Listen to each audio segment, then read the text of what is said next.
Hey guys, welcome to my channel. And this is episode 5. We're discussing about Apex triggers, and in Salesforce, there are a couple of scenarios we already discussed. I think almost 4 scenarios we resolved out. And this is the 5th scenario that we're going to talk. We'll be covering up a few more scenarios. For now, let's go to scenario 5. The scenario 5 says that writing a trigger to update the opportunity records, it hasn't specified what opportunity records we need to update. We can think about that and update it. If the related context opportunity amount field is not null, show if the opportunity amount, this is a field in context, that should not be null. If that is not null, and if the record is being updated in the context, that should fill out the opportunity records with the new record. So here are the things we need to remember. This trigger should be after trigger, and the trigger context should be after insert and after update. This is because the action should take place only after inserting the record or only after updating the records in contact object. So the object is contact. So we got the answer after trigger. We are writing after trigger, and that should happen right after inserting and after updating the records on contact object. So let's go to the org, developer edition org. Before that, before writing trigger, just check that if the context object has that field, which is opportunity amount. Let me check that if that is existing there. If the context object does not have the opportunity amount field, then we need to create a custom field here. So I also created the opportunity amount here. It's blank. And do we have the related opportunity for the contact? Yes, we have the related opportunity for this contact. That is testing, status qualification amount, blah, blah, blah. There are some information given there. So I'm not going into that. So our concern is if we update any records here in the context, and that context of the records, the opportunity field is not blank, then in that case, it should update the opportunity records available there, like stage, amount, whatever you want to update, we can update it. So let's go to the developer console.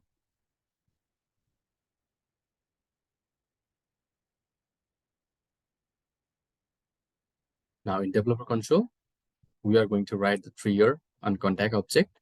The trigger type is after trigger, and it will fire after insert or after update. This trigger, let's say is scenario 5. You can give any name, and the object is contact.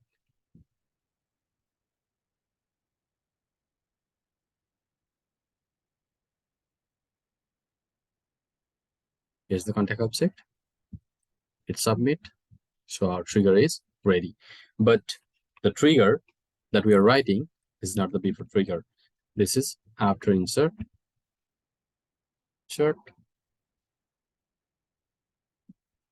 and after update. These are the two scenarios, two cases that trigger should fire. Now I'm going to insist that the trigger context trigger that this should be is insert, trigger dot is update, and this trigger type is after. This is a syntax, guys. You should not get confused. In this side, in this syntax, you should specify the trigger context and you should specify the trigger type. It makes it easier. So now what I'm going to do is my trigger is almost ready. My triggers framework is almost ready.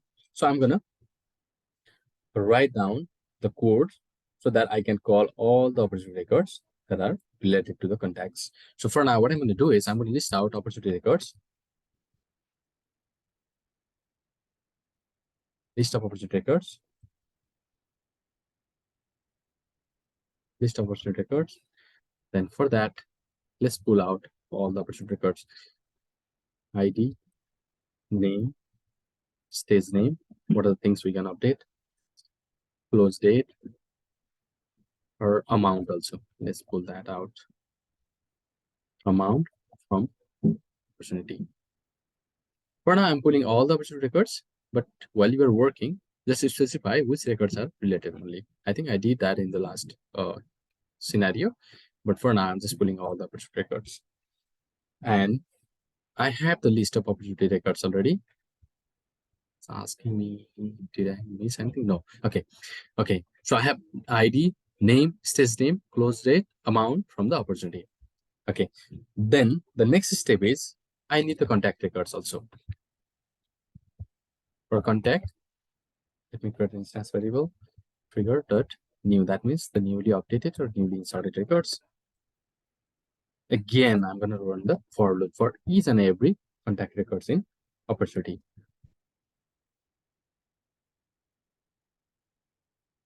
There are different ways that you can do that, but I prefer this way to make it easier. Opportunity list. I'm going to run the opportunity again with this opportunity list. So all the records that I pull now. So here, what I'm going to do is if the contact from the contacts, if from the contact, the opportunity amount is not null. This is our condition. This is the requirement. I mean, in the context, in every context, if the opportunity amount field is not null, then this trigger should fire and this operation should happen. So in that case, what should happen is all opportunity record dot name is, I'm going to fill with different name. Let's say this is the contact's first name. Contact's first name, opportunity record dot close date. Let me give it today.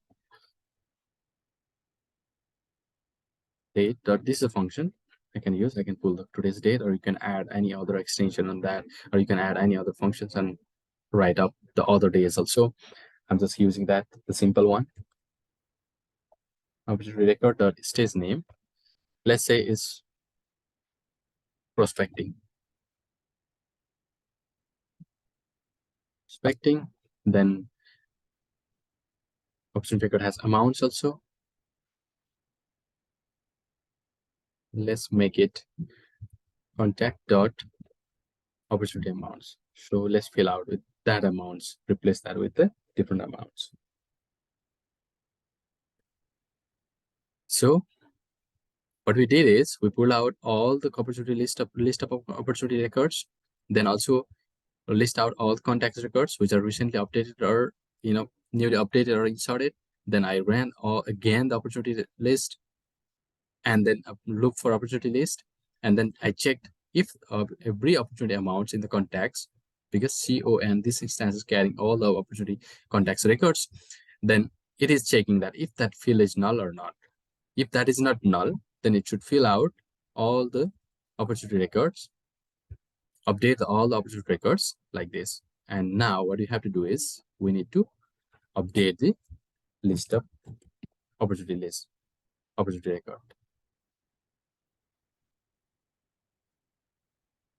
which is opportunity list. Okay, now we're done.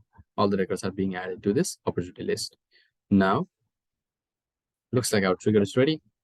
Hit save. Take some time for saving.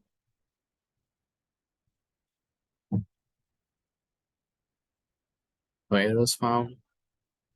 It's still taking some time.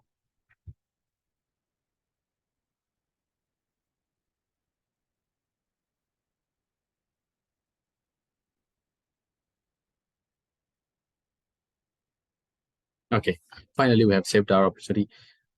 Our trigger, which is written on contact for testing. Let's go to the developer edition org. Now I have the contacts records here. So contacts record is showing testing. That's the name of the opportunity now. Stage qualification amount is 25,000 and close it is 1/3/23. So for this record, let me update this contact record. Go to the details, and here what I'm going to do is I'm going to update this opportunity amount with 50,000. 50,000. Then do I need anything else? No. That's it. So that's the only concern I was trying to update. Let's make it opportunity amount 50,000. Hit save. Should be updated now. Let's go to the contacts. Check that out. See, your stage name is prospecting. Close date is today's date. Close date is today's date. Amount is 50,000. This is not the one we are updating. Opportunity name is Andy. It was testing before. This is how the trigger is working for this case. Thanks for watching. Thanks for joining my video, and thanks for joining this session. We'll see you in the next video. Thank you, guys.